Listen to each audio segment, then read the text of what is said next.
गांव के किनारे बसा एक सुंदर इलाका था जहां राहुल नाम का एक साधारण लेकिन मेहनती लड़का रहता था। राहुल मेहनत तो बहुत करता था, लेकिन एक कमी उसमें थी। वह हर मुश्किल से भाग जाता था।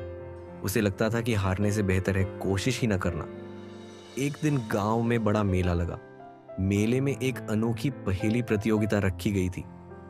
प्रतियोगिता के विजेता को एक रहस्यमयी खजाना मिलने वाला था, जिसके बारे में कहा जाता था कि वह जिसने पाया उसकी किस्मत बदल गई। राहुल के दोस्त उसे प्रतियोगिता में भाग लेने के लिए मनाने लगे, लेकिन राहुल ने साफ मना कर दिया, मैं नहीं जाऊंगा, हारना मुझे पसंद नहीं है। तभी एक बूढ़े बाबा ने उसकी बात सुन ली। बाबा ने मुस्कुराते हुए कहा, बेटा, कभी सुना है अंधेरे के बाद भी एक रोशनी होती है? राहुल ने सिर हिलाते हुए कहा, हाँ, लेकिन मेरी जिंदगी में तो अंधेरा ही अंधेरा है। बाबा ने धीरे से कहा, रोशनी पाने के लिए पहला कदम उठाना पड़ता है। कोशिश वो पहला कदम है। बाबा की बातें राहुल के दिल में घर कर गईं। अगले दिन वह प्रतियोगिता में भाग लेने पहुंच गया। पहली पहेली सामने आई। ऐसा कौन सा जीव है जो अंधेरे में भी देख सकता है? राहुल ने तुरंत जवाब दिया, उल्लू। और वह सही निकला। दूसरी पहेली आई। ऐसी चीज जो जितना बांटोगे उतनी बढ़ती जाएगी?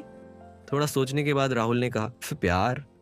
यह भी सही उत्तर था। अब बारी थी आखिरी और सबसे कठिन पहेली की।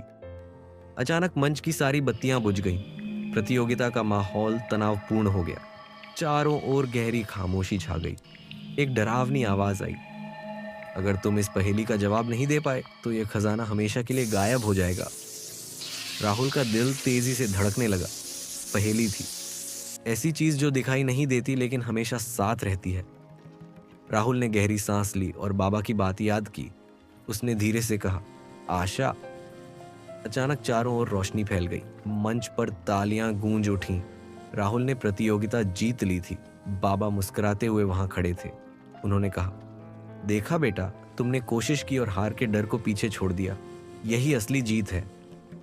तो दोस्तों, इस कहानी से हमें ये सीख मिलती है कि जिंदगी में चाहे कितनी भी मुश्किलें क्यों ना आए, अगर हम कोशिश नहीं छोड़ते तो जीत जरूर हमारी होती है। उम्मीद है आपको ये कहानी पसंद आई होगी। फिर मिलेंगे एक नई कहानी के साथ। धन्यवाद।